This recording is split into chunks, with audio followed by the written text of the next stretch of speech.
I finally found you. And this time, I won't let you get away. What are you doing here? Too bad.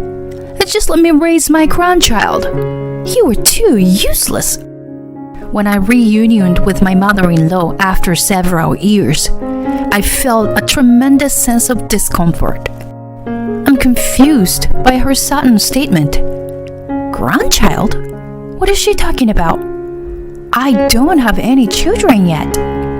My mother-in-law changed her expression and forcibly entered the house, then started rummaging through the house while shouting. Realizing everything, I made a phone call to someone. This time for revenge is now. My name is Erica, and I am 34 years old. I work as a company clerk. Recently, I just got married.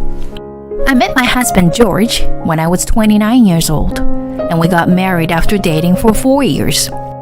George always prioritized my feelings and is the ideal partner who accepts everything.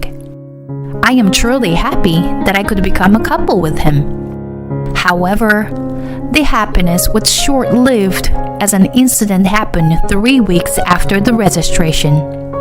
My mother-in-law was in a traffic accident and broke her ankle, leaving her unable to live alone. My father-in-law passed away a few years ago, so only my mother-in-law lives in the family home. I had a bad feeling. One day, my husband approached me and said, Erica, my mom contacted me. She said she wants to live together while her leg heals. What? Living together? That's difficult to decide just like that. I understand. If it's too much, I can take care of my mom by myself. You can stay here. Does that mean we'll be living separately? We just got married and yet... I'm sorry about that, but my mom seems to be having a hard time. And as her son, I can't just leave her alone. I understand George's feelings. Even if I were in his position, I would have thought the same thing. However, I had a reason for not being able to accept living together so easily. That's because my relationship with my mother-in-law is not good. It all started when I first met her. When we visited George's family to announce our marriage, my mother-in-law said something like she was examining me. Are you George's partner? You are a more normal girl than I expected. Oh, my name is Erica. George has always been good to me. Well, of course.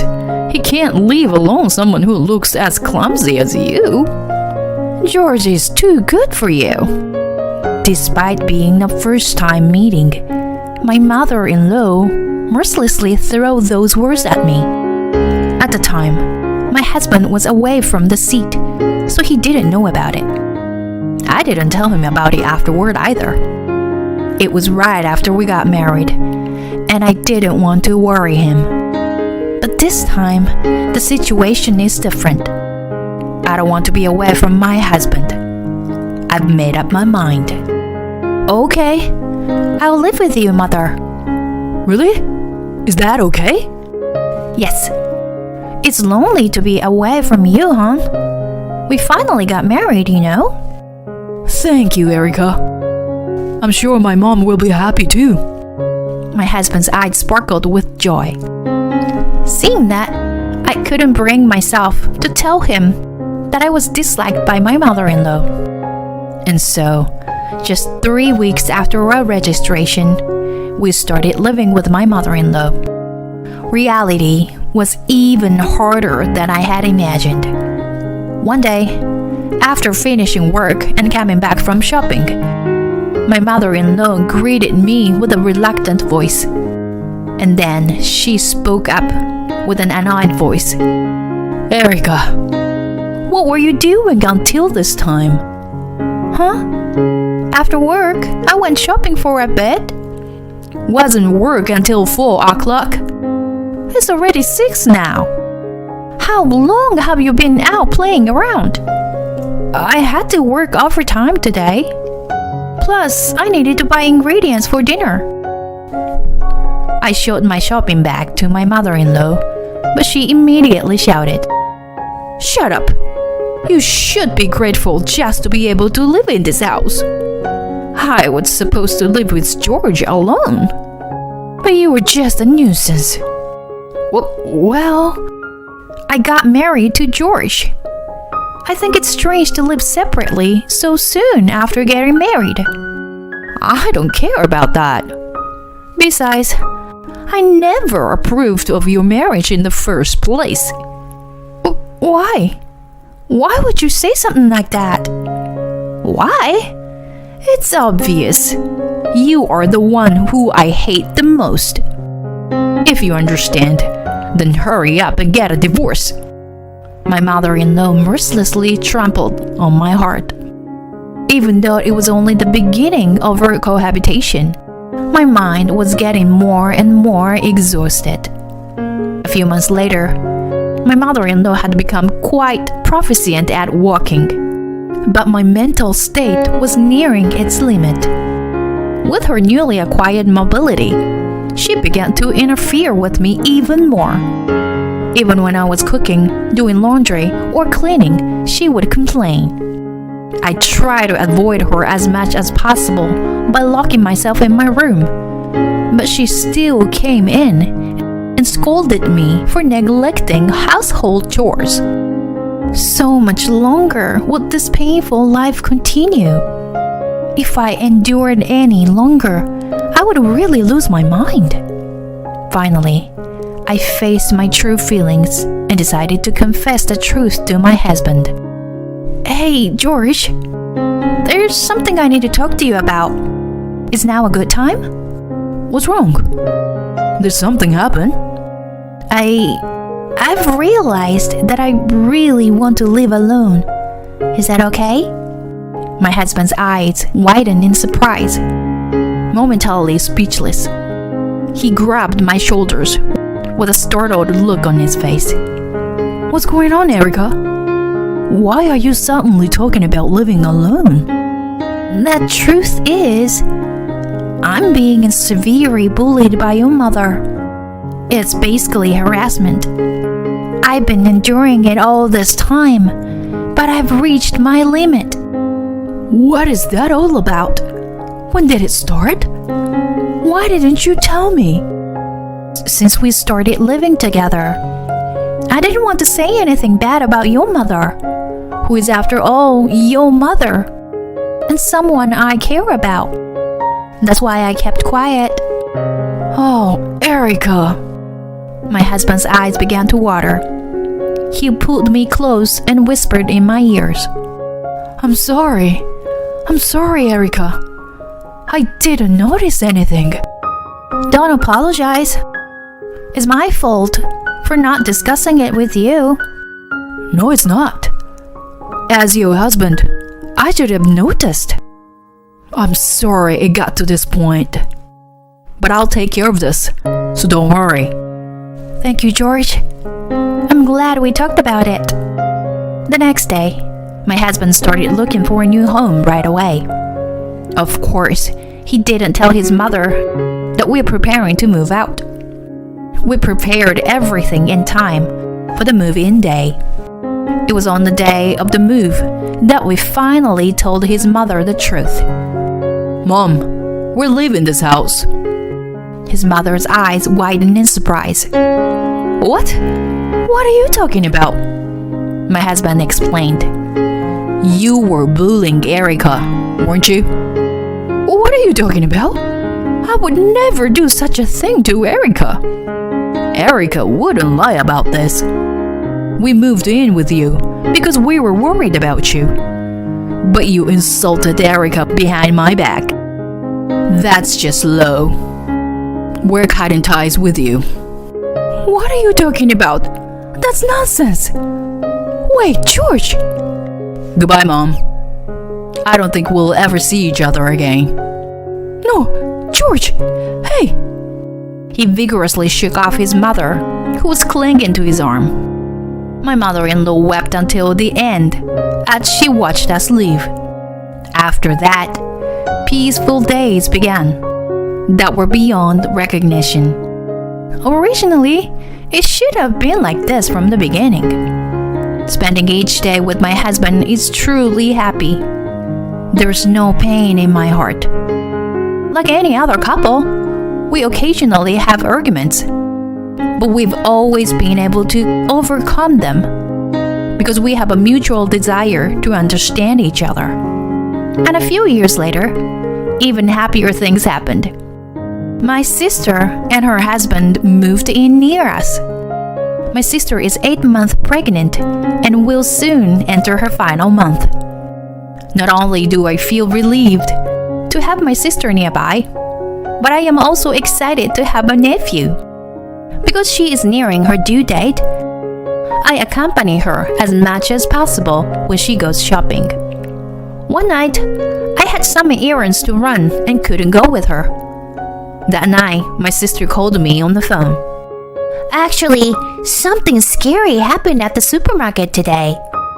What happened? Are you okay? Yes.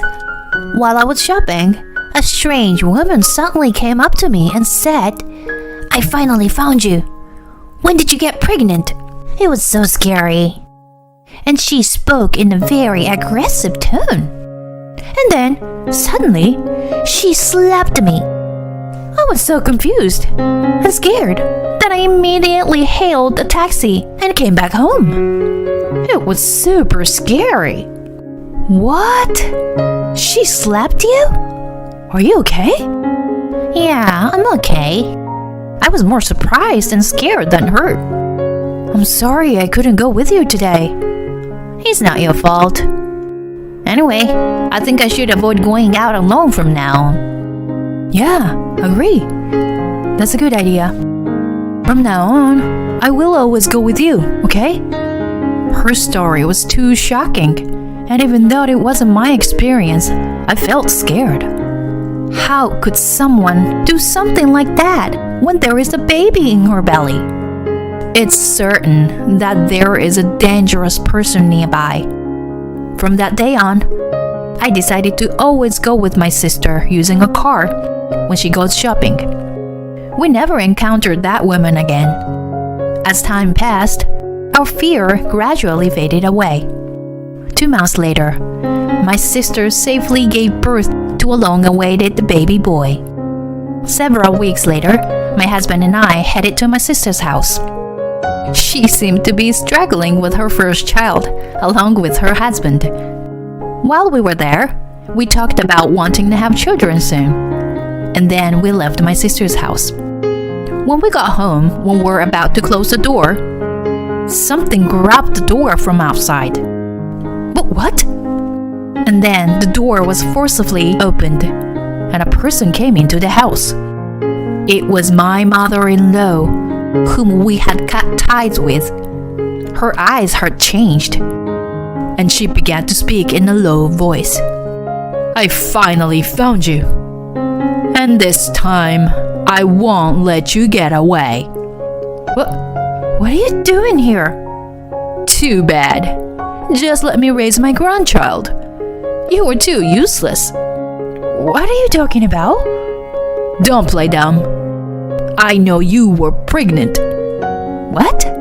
We don't have any children. Don't lie to me. Where's my grandchild?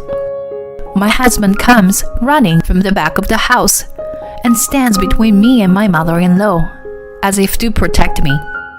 Hey, what are you doing here? Didn't we cut tie with you? George, please don't say things like that. I came here to raise my grandchild. Huh? Grandchild? That's right. I'm a grandmother, aren't I? Please, let's raise the child together. What are you talking about? I also have the right to raise my grandchild. After all, we share the same blood. Erica, remember when we met at the supermarket and you ran away? You're such a rude woman. With just one sentence from my mother-in-law, I realized everything.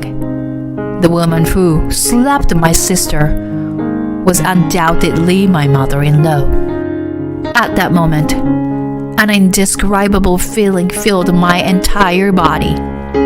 How could she slap a pregnant woman without even confirming who she was?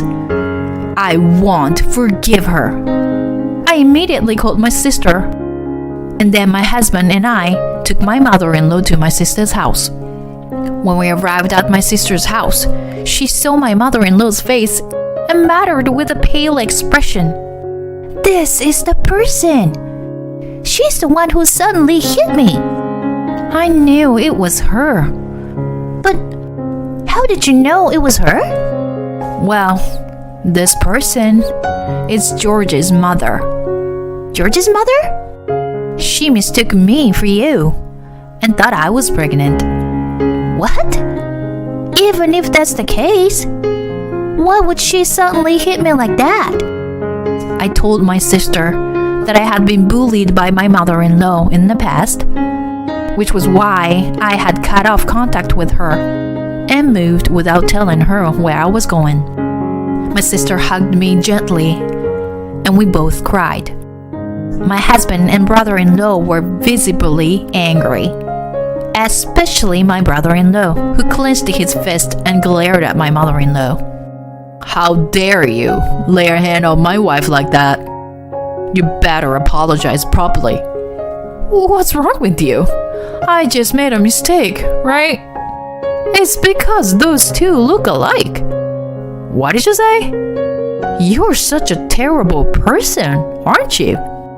I was willing to forgive you if you apologized honestly." "What's the matter with you?" "As expected of the sister's husband of that woman. You are an impudent and really hateful breed of people. I bet your work is not good either." "Yes, I am just an ordinary lawyer who's neither great nor anything special." "Huh? A lawyer?" "I'll ask my colleague lawyer to handle this matter. You better be prepared to pay me compensation." The mother-in-law's face turned pale upon hearing his words. That's right. To tell the truth, the husband of my sister is a current skilled lawyer. The law firm he works for has a good reputation, and he is quite competent. Suddenly, the mother-in-law seemed to understand her position, and her attitude changed. Now she began to plead with me. "Erica, this person is your brother-in-law. Do something." "Why should I?" "If we don't do something now, he would sue me. I'm living on a pension, and if he demands compensation..." "I don't care. It's your own fault, isn't it?" My mother-in-law stared at me with her mouth wide open, seemingly taken aback by how easily I brushed her off. I mercilessly pointed out the reality to her. "In the first place, it's your own doing, isn't it? It's not something that normal people do. Insulting and attacking someone without even confirming who they are. The right thing to do is to apologize to my sister first, not to me. Don't you understand even such a simple thing?" "Well, wait a minute. I just wanted to raise my grandchild." "That's why I said in the first place that I wasn't pregnant, didn't I? Even if I have a child in the future, I will never let you meet them. You were not our family in any way. If you understand, then never show up in front of us again." Perhaps my words struck her deeply, as my mother-in-law didn't say anything in response. Afterwards, she had to pay compensation for the violence against my sister and illegally entry into her house. Afterwards, with only her pension, she couldn't afford to pay the compensation and ended up in debt. Now, I heard that she's working as a part-time cleaner. Perhaps in the future, my mother-in-law will never spend a day with her family with a smile. But it's all her own doing. It's something she brought upon herself with her actions, So I want her to atone for her sins as much as possible. As for us, we recently found out that we're pregnant. He was genuinely happy that new life had begun. We went through some tough times, but we should have a bright future ahead of us. We will work toward a happy future together as a family of 3.